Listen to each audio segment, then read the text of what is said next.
लोकसभा के अध्यक्ष श्रीमान ओम बिरला जी, राज्यसभा के उपसभापति श्रीमान हरिवंश जी, केंद्रीय मंत्रिपरिषद के मेरे साथी श्री प्रहलाद जोशी जी, श्री हरदीप सिंह पुरी जी,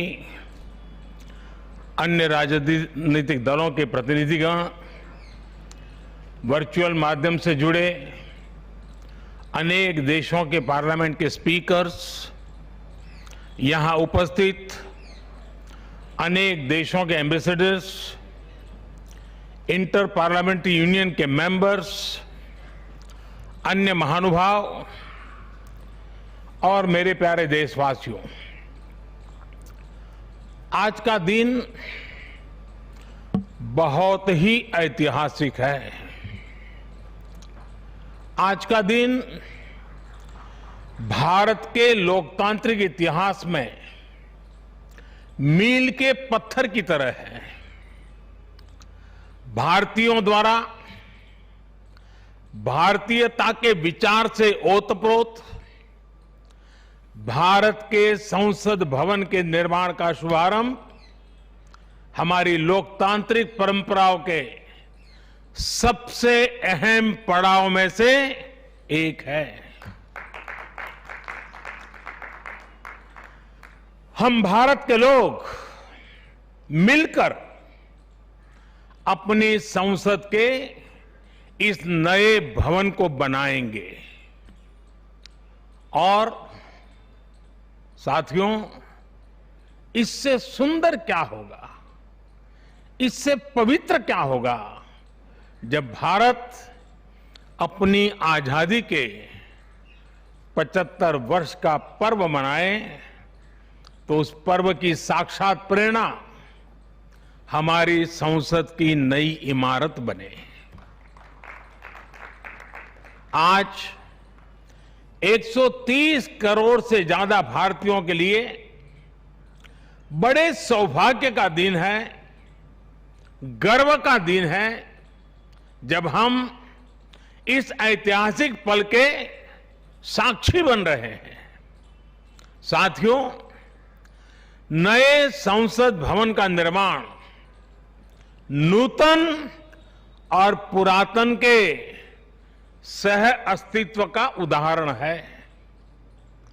ये समय और जरूरतों के अनुरूप खुद में परिवर्तन लाने का प्रयास है।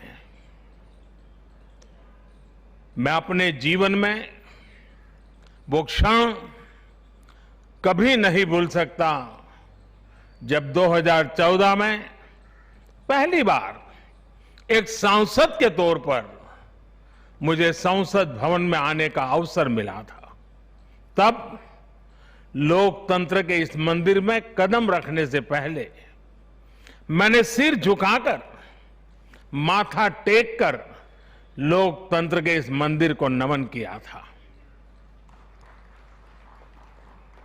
हमारे वर्तमान संसद भवन ने आजादी के आंदोलन और फिर स्वतंत्र भारत को गढ़ने में अपनी अहम भूमिका निभाई है।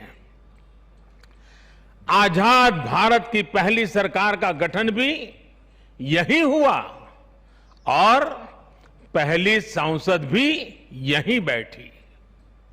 इसी संसद भवन में हमारे संविधान की रचना हुई, हमारे लोकतंत्र की पुनर्स्थापना हुई। बाबा साहब आंबेडकर और अन्य वरिष्ठों ने सेंट्रल हॉल में गहन मंथन के बाद हमें अपना संविधान दिया। संसद की मौजूदा इमारत स्वतंत्र भारत के हर उतार चढ़ाव, हमारी हर चुनौतियां, हमारे समाधान, हमारी आशाओं आकांक्षाओं, हमारी सफलता का प्रतीक रही है। इस भवन में बना प्रत्येक कानून, इन कानूनों के निर्माण के दौरान संसद भवन में कहीं गहरी अनेक गहरी बातें,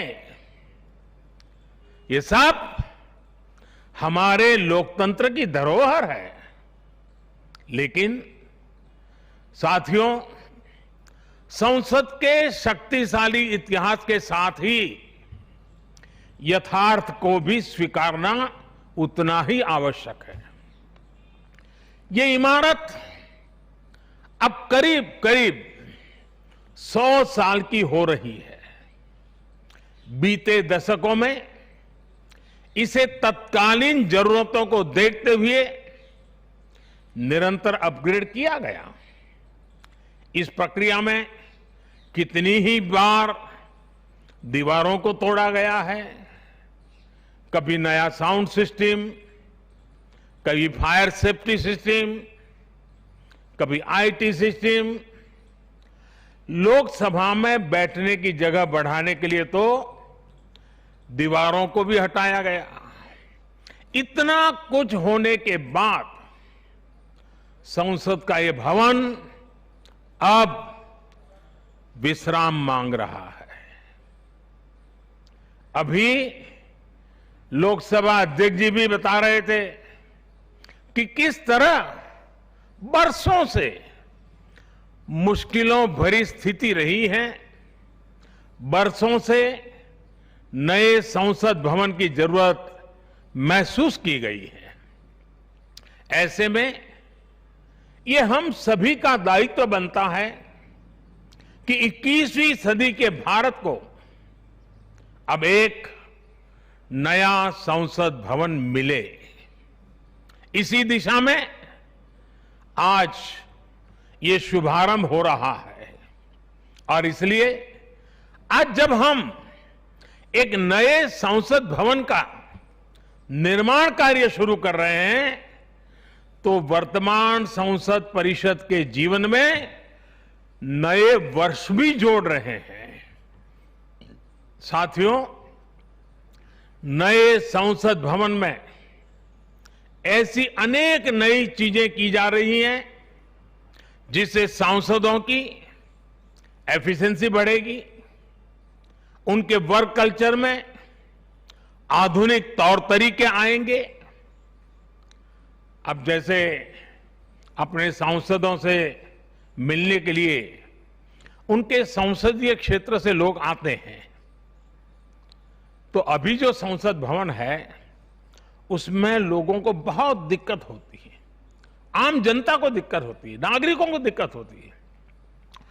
आम जनता को अपनी कोई परेशानी अपने सांसद को बतानी है, कोई सुख दुख बांटना है, तो इसके लिए भी संसद भवन में स्थान की बहुत कमी महसूस होती है।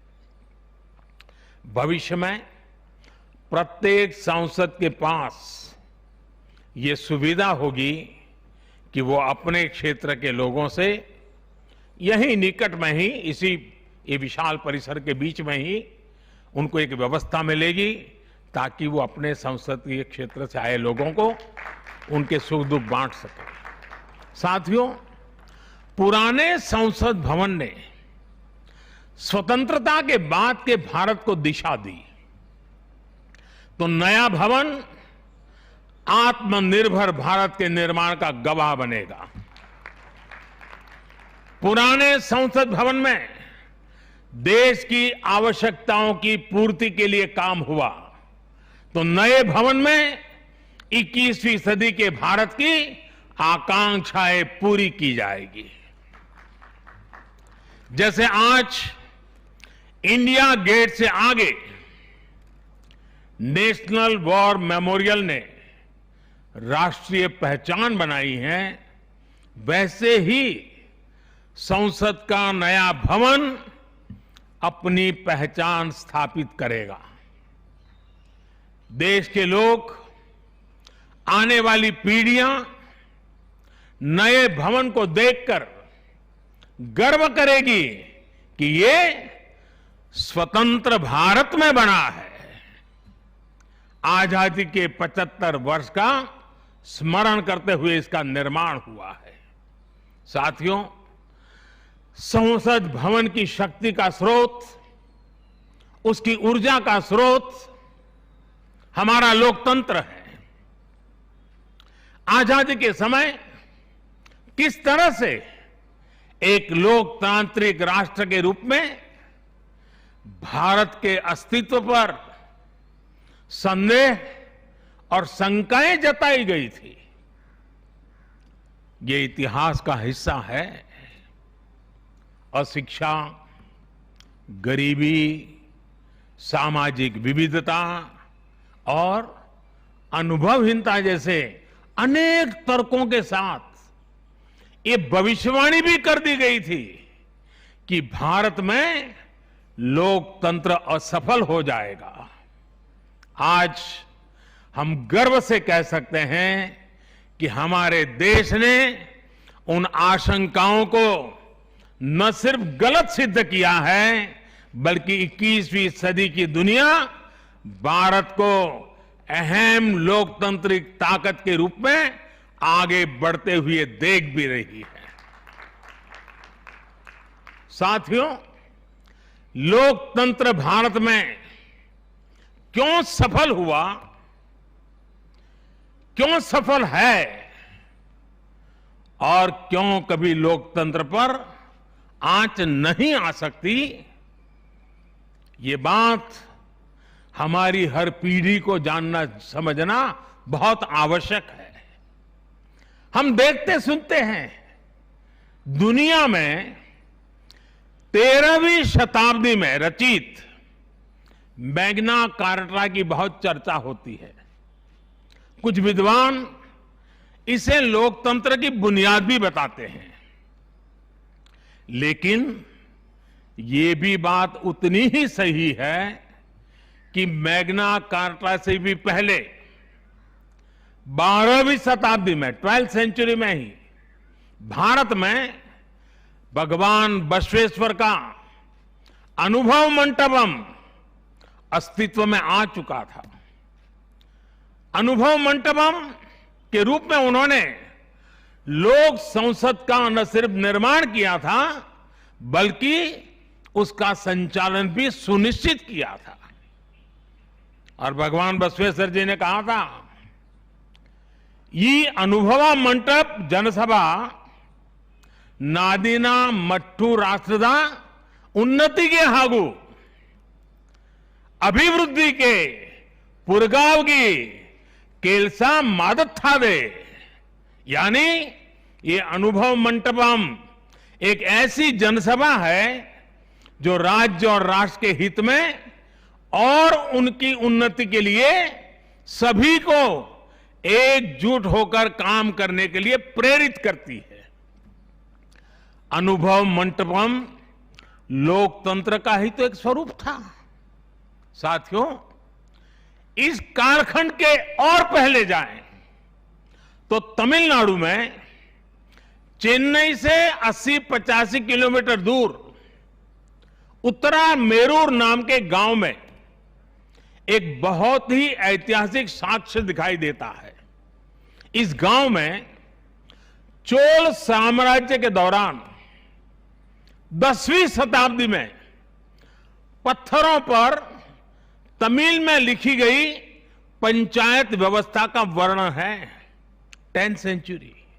और इसमें बताया गया है कि कैसे हर गांव को कुटुंब में कैटेगराइज किया जाता था, जिनको अगर आज की भाषा में कहना है तो हम आज उसको एक वार्ड कह सकते हैं। उन कुटुंबों से एक एक प्रतिनिधि महासभा में भेजा जाता था, और जैसा आज भी होता है, इस गांव में 1000 वर्ष पूर्व जो महासभा लगती थी वो आज भी वहां मौजूद है। और साथियों, 1000 वर्ष पूर्व बनी इस लोकतांत्रिक व्यवस्था में एक और बात बहुत महत्वपूर्ण थी। उस पत्थर पे लिखा हुआ है, उस शिलालेख में वर्णन है इसका, और उसमें कहा गया है कि जनप्रतिनिधि को चुनाव लड़ने के लिए अयोग्य घोषित करने का भी प्रावधान था। उस जमाने में। और नियम क्या था? नियम यह था कि जो जनप्रतिनिधि अपनी संपत्ति का ब्यौरा नहीं देगा, वो और उसके करीबी रिश्तेदार चुनाव नहीं लड़ पाएंगे। कितने सालों पहले सोचिए, कितनी बारीकी से उस समय पर हर पहलू को सोचा गया, समझा गया, अपनी लोकतांत्रिक परंपराओं का हिस्सा बनाया गया। साथियों, लोकतंत्र का हमारे इतिहास देश के हर कोने में नजर आता है, कोने कोने में नजर आता है। कुछ शब्दों से तो हम बराबर परिचित हैं। सभा, समिति, गणपति, गणाधिपति, ये शब्दावली हमारे मन मस्तिष्क में सदियों से प्रवाहित है। सदियों पहले शाक्य, मल्ल और वेजी जैसे गणतंत्र हो, लिच्छवी, मल्लक, मड़क और कंबोज जैसे गणराज्य हो, या फिर मौर्य काल में कलिंग, सभी ने लोकतंत्र को ही शासन का आधार बनाया था। हजारों साल पहले रचित हमारे वेदों में से ऋग्वेद में लोकतंत्र के विचार को समज्ञान यानी समूह चेतना, कलेक्टिव कॉन्शियसनेस के रूप में देखा गया है। साथियों, आमतौर पर अन्य जगहों पर जब डेमोक्रेसी की चर्चा होती है तो ज्यादातर चुनाव की प्रक्रिया, इलेक्टेड मेंबर्स, उनके गठन की रचना, शासन प्रशासन, लोकतंत्र की परिभाषा इन्हीं चीजों के आसपास रहती है। इस प्रकार की व्यवस्था पर अधिक बल देने को ही ज्यादातर स्थानों पर उसी को डेमोक्रेसी कहते हैं। लेकिन भारत में लोकतंत्र एक संस्कार है। भारत के लिए लोकतंत्र जीवन मूल्य है, जीवन पद्धति है, राष्ट्र जीवन की आत्मा है। भारत का लोकतंत्र सदियों के अनुभव से विकसित हुई व्यवस्था है। भारत के लिए लोकतंत्र में जीवन मंत्र भी है, जीवन तत्व भी है और साथ ही व्यवस्था का तंत्र भी है, तत्व भी है, तंत्र भी है। समय समय पर इसमें व्यवस्थाएं बदलती रही, प्रक्रियाएं बदलती रही, लेकिन आत्मा लोकतंत्र ही रही। और विडंबना देखिए, आज भारत का लोकतंत्र हमें पश्चिमी देशों से न समझाया जाता है। जब हम विश्वास के साथ अपने लोकतांत्रिक इतिहास का गौरवगान करेंगे तो वो दिन दूर नहीं जब दुनिया भी कहेगी India is mother of democracy, India is mother of democracy, India is mother of democracy. साथियों, भारत के लोकतंत्र में समाहित शक्ति ही देश के विकास को नई ऊर्जा दे रही है, देशवासियों को नया विश्वास दे रही है। दुनिया के अनेक देशों में जहां लोकतांत्रिक प्रक्रियाओं को लेकर अलग स्थिति बन रही है, वहीं भारत में लोकतंत्र नित्य नूतन हो रहा है। हाल के वर्षों में हमने देखा है कि कई लोकतांत्रिक देशों में अब वोटर टर्नआउट लगातार घट रहा है। इसके विपरीत भारत में हम हर चुनाव के साथ वोटर टर्नआउट को बढ़ाते हुए देख रहे हैं, बढ़ता हुआ देख रहे हैं।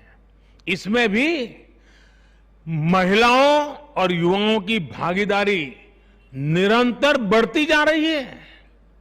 साथियों, इस विश्वास की, इस आस्था की वजह है भारत में लोकतंत्र हमेशा से ही गवर्नेंस के साथ ही मतभेदों और विरोधाभासों को सुलझाने का महत्वपूर्ण माध्यम भी रहा है। अलग अलग विचार, अलग अलग दृष्टिकोण, ये सब बातें एक वाइब्रेंट डेमोक्रेसी को सशक्त करते हैं। डिफरेंसेस के लिए हमेशा जगह हो, लेकिन डिस्कनेक्ट कभी ना हो, इसी लक्ष्य को लेकर हमारा लोकतंत्र आगे बढ़ा है।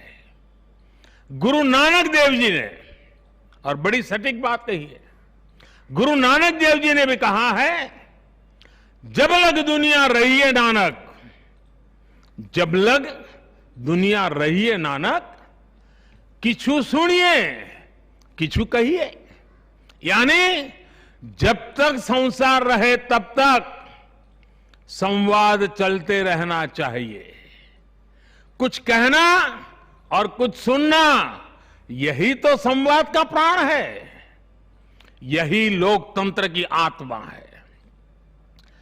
पॉलिसीज में अंतर हो सकता है, पॉलिटिक्स में भिन्नता हो सकती है, लेकिन हम पब्लिक की सेवा के लिए हैं। इस अंतिम लक्ष्य में कोई मतभेद नहीं होना चाहिए। वाद संवाद संसद के भीतर हो या संसद के बाहर, राष्ट्र सेवा का संकल्प, राष्ट्रहित के प्रति समर्पण लगातार झलकना चाहिए। और इसलिए आज जब नए संसद भवन का निर्माण शुरू हो रहा है, तो हमें याद रखना है कि वो लोकतंत्र जो संसद भवन के अस्तित्व का आधार है, उसके प्रति आशावाद को जगाए रखना हम सभी का दायित्व है। हमें हमेशा याद रखना है कि संसद पहुंचा हर प्रतिनिधि जवाबदेह है। ये जवाबदेही जनता के प्रति भी है और संविधान के प्रति भी है। हमारा हर फैसला राष्ट्र प्रथम, नेशन फर्स्ट, इसकी भावना से ही होना चाहिए। हमारे हर फैसले में राष्ट्रहित सर्वोपरि रहना चाहिए। राष्ट्रीय संकल्पों की सिद्धि के लिए हम एक स्वर में, एक आवाज में खड़े हो, ये बहुत जरूरी है। साथियों, हमारे यहां जब मंदिर के भवन का निर्माण होता है, तो शुरू में उसका आधार सिर्फ ईंट पत्थर ही होता है। कारीगर, शिल्पकार सभी के परिश्रम से मंदिर के भवन का निर्माण पूरा होता है। लेकिन वो भवन एक मंदिर तब बनता है, उसमें पूर्णता तब आती है जब उसमें प्राण प्रतिष्ठा होती है। प्राण प्रतिष्ठा होने तक वो सिर्फ एक इमारत ही रहता है। साथियों, नया संसद भवन भी बनकर तो तैयार हो जाएगा, लेकिन वो तब तक एक इमारत ही रहेगा जब तक उसकी प्राण प्रतिष्ठा नहीं होगी। लेकिन ये प्राण प्रतिष्ठा किसी एक मूर्ति की नहीं होगी। लोकतंत्र के इस मंदिर में इसका कोई विधा विधान भी नहीं है, विधि विधान भी नहीं है। इस मंदिर की प्राण प्रतिष्ठा करेंगे इसमें चुनकर आने वाले जनप्रतिनिधि उनका समर्पण, उनका सेवा भाव इस मंदिर की प्राण प्रतिष्ठा करेगा। उनका आचार, विचार, व्यवहार इस लोकतंत्र के मंदिर की प्राण प्रतिष्ठा करेगा। भारत की एकता, अखंडता को लेकर किए गए उनके प्रयास इस मंदिर की प्राण प्रतिष्ठा की ऊर्जा बनेंगे। जब एक एक जनप्रतिनिधि अपना ज्ञान, अपना कौशल्य, अपनी बुद्धि, अपनी शिक्षा, अपना अनुभव पूर्ण रूप से यहां निचोड़ देगा, राष्ट्रहित में निचोड़ देगा, उसी का अभिषेक करेगा, तब इस नए संसद भवन की प्राण प्रतिष्ठा होगी। यहां राज्यसभा काउंसिल ऑफ स्टेट्स है, एक ऐसी व्यवस्था है जो भारत के फेडरल स्ट्रक्चर को बल देती है। राष्ट्र के विकास के लिए राज्य का विकास, राष्ट्र के विकास के लिए राज्य का विकास, राष्ट्र की मजबूती के लिए राज्य की मजबूती, राष्ट्र के कल्याण के लिए राज्य का कल्याण, इस मूलभूत सिद्धांत के साथ काम करने का हमें प्रण लेना है। पीढ़ी दर पीढ़ी आने वाले कल में जो जनप्रतिनिधि यहां आएंगे, उनके शपथ लेने के साथ ही प्राण प्रतिष्ठा के इस महायज्ञ में उनका योगदान शुरू हो जाएगा। इसका लाभ देश के कोटि कोटि जनों को होगा। संसद की नई इमारत एक ऐसी तपोस्थली बनेगी जो देशवासियों के जीवन में खुशहाली लाने के लिए काम करेगी, जन कल्याण का काम करेगी। साथियों, 21वीं सदी भारत की सदी हो, यह हमारे देश के महापुरुषों और महान नारियों का सपना रहा है। लंबे समय से इसकी चर्चा हम सुनते आ रहे हैं। 21वीं सदी भारत की सदी तब बनेगी जब भारत का एक एक नागरिक अपने भारत को सर्वश्रेष्ठ बनाने के लिए अपना योगदान देगा। बदलते हुए विश्व में भारत के लिए अवसर बढ़ रहे हैं। कभी कभी तो लगता है जैसे अवसर की बाढ़ आ रही है। इस अवसर का हमें किसी भी हालत में, किसी भी सूरत में इन अवसरों को हमें हाथ से निकलने नहीं देना है। पिछली शताब्दी के अनुभवों ने हमें बहुत कुछ सिखाया है। उन अनुभवों से सीखे और उन अनुभवों की सीख हमें बार बार याद दिला रही है कि अब समय नहीं गंवाना है, समय को साधना है। साथियों, एक बहुत पुरानी और महत्वपूर्ण बात मैं आज जिक्र करना चाहता हूं। वर्ष 1897 में स्वामी विवेकानंद जी ने देश की जनता के सामने 1897 में कहा था कि अगले 50 सालों के लिए उन्होंने एक आह्वान किया था और स्वामी जी ने कहा था कि आने वाले 50 सालों तक भारत माता की आराधना ही सर्वोपरि हो। देशवासियों के लिए उनका यही एक काम, भारत माता की आराधना। और हमने देखा उस महापुरुष की वाणी की ताकत। इसके ठीक 50 वर्ष बाद 1947 में भारत को आजादी मिल गई थी। आज जब संसद के नए भवन का शिलान्यास हो रहा है तो देश को एक नए संकल्प का भी शिलान्यास करना है। हर नागरिक को नए संकल्प का शिलान्यास करना है। स्वामी विवेकानंद जी ने उनके उस आह्वान को याद करते हुए हम सबको ये संकल्प लेना है। ये संकल्प हो इंडिया फर्स्ट का, भारत सर्वोपरि। हम सिर्फ और सिर्फ भारत की उन्नति, भारत के विकास को ही अपनी आराधना बना ले। हमारा हर फैसला देश की ताकत बढ़ाए, हमारा हर निर्णय, हर फैसला एक ही तराजू में तोला जाए, और वो तराजू है देश का हित सर्वोपरि, देश का हित सबसे पहले।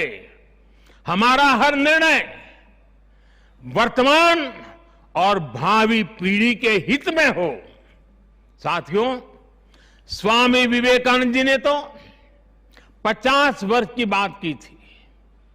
हमारे सामने 25-26 साल बाद आने वाली भारत की आजादी की 100वीं वर्षगांठ है, जब देश वर्ष 2047 में 2047 में अपनी स्वतंत्रता के 100वें वर्ष में प्रवेश करेगा। तब हमारा देश कैसा हो, हमें देश को कहां तक ले जाना है, इस 25-26 वर्ष कैसे हमें खप जाना है, इसके लिए हमें आज संकल्प लेकर काम शुरू करना है। जब हम आज संकल्प लेकर देश हित को सर्वोपरि रखते हुए काम करेंगे तो देश का वर्तमान ही नहीं बल्कि देश का भविष्य भी बेहतर बनाएंगे। आत्मनिर्भर भारत का निर्माण, समृद्ध भारत का निर्माण अब रुकने वाला नहीं है, कोई रोक भी नहीं सकता।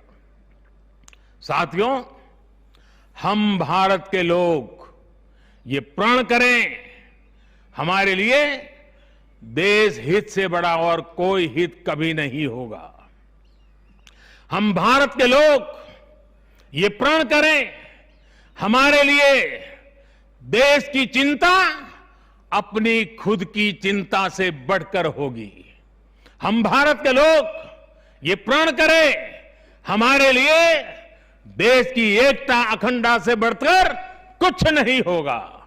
हम भारत के लोग ये प्रण करें, हमारे लिए देश के संविधान की मान मर्यादा और उसकी अपेक्षाओं की पूर्ति जीवन का सबसे बड़ा ध्येय होगी।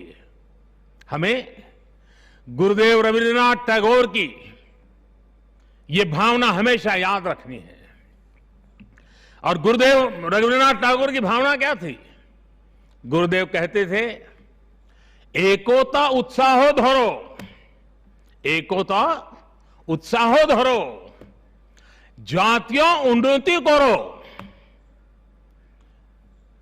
দুসুক ভুবনে সবে ভারতের জয়। यानी एकता का उत्साह थामे रहना है, हर नागरिक उन्नति करे, पूरे विश्व में भारत की जय जयकार हो। मुझे विश्वास है हमारी संसद का नया भवन हम सभी को एक नया आदर्श प्रस्तुत करने की प्रेरणा देगा। हमारी लोकतांत्रिक संस्थाओं की विश्वसनीयता हमेशा और मजबूत होती रहे। इसी कामना के साथ मैं अपनी वाणी को विराम देता हूं और 2047 के संकल्प के साथ पूरे देशवासियों को चल पड़ने के लिए निमंत्रण देता हूं। आप सबका बहुत बहुत धन्यवाद। धन्यवाद माननीय प्रधानमंत्री जी, आपके प्रेरणादायक शब्दों के लिए आपका हृदय से आभार।